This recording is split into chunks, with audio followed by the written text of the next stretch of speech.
The Bad Old Woman in Black. The bad old woman in black ran down the street of the ox butchers. Windows at once were opened high up in those crazy gables. Heads were thrust out. It was she. Then there arose the council of anxious voices, calling sideways from window to window, or across to opposite houses. Why was she there with her sequins and bugles and old black gown? Why had she left her dreaded house? On what fell errand she hastened? They watched her lean, lithe figure, and the wind in the old black dress, and soon she was gone from the cobbled streets and under the town's high gate. She turned at once to her right, and was hid from view of the houses. Then they all ran down to their doors, and small groups formed on the pavement. There they took counsel together, the eldest speaking first. Of what they had seen they said nothing, for there was no doubt it was she. It was of the future they spoke, and the future only.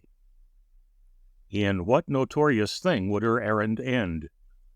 What gains had tempted her out from her fearful home? What brilliant but sinful scheme had her genius planned? Above all, what future evil did this portend?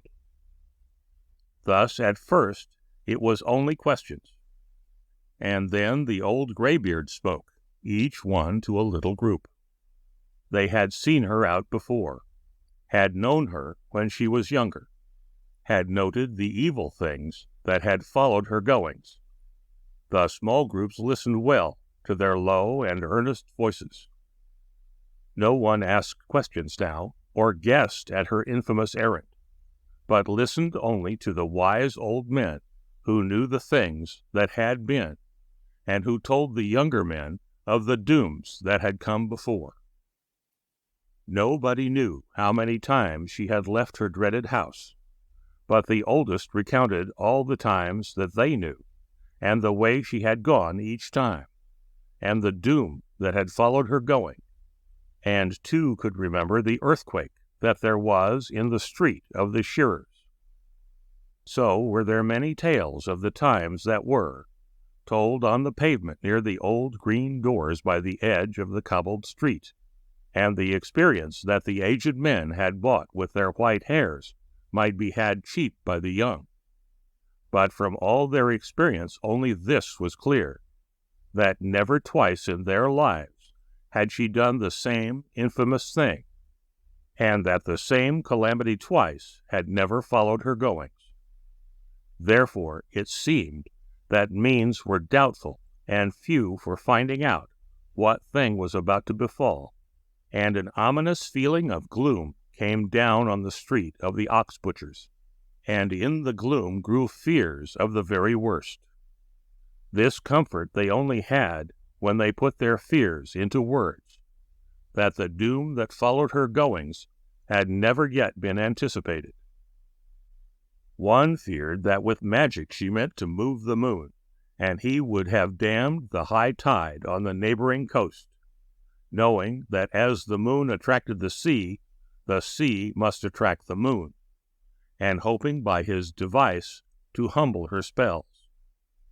Another would have fetched iron bars and clamped them across the street, remembering the earthquake that was in the street of the shearers. Another would have honored his household gods, the little cat-faced idols seated above his hearth, gods to whom magic was no unusual thing, and, having paid their fees and honored them well, would have put the whole case before them. His scheme found favor with many, and yet at last was rejected, for others ran indoors and brought out their gods too, to be honored, till there was a herd of gods all seated there on the pavement. Yet would they have honored them and put their case before them, but that a fat man ran up at last, carefully holding, under a reverent arm, his own 2 hound-faced gods, though he knew well, as indeed all men must, that they were notoriously at war with the little cat-faced idols. And although the animosities natural to the faith had all been lulled by the crisis, yet a look of anger had come into the cat-like faces that no one dared disrespect, and all perceived that if they stayed a moment longer, there would be flaming around them the jealousy of the gods.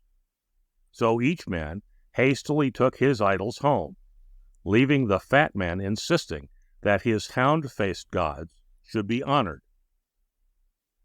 Then there were schemes again, and voices raised in debate, and many new dangers feared, and new plans made. But in the end they made no defense against danger, for they knew not what it would be, but wrote upon a parchment as a warning, and in order that all might know. The bad old woman in black ran down the street of the ox butchers. The end of The Bad Old Woman in Black.